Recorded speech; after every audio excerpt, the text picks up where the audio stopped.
sevdin mi sen hiç? Böyle oldun mu? Baş eğdim yine aşka, ama bu son saygı duruşu.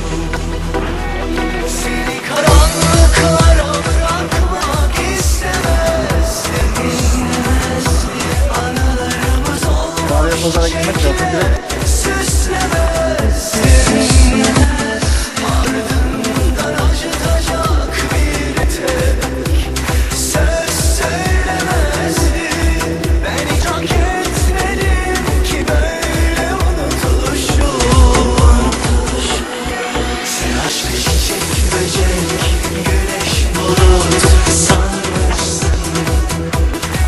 Mevsimlerine göre uyuyup uyanmışsın. Bunlar başkadan geliyor herhalde. Sen artık benden sonra sevemezsin.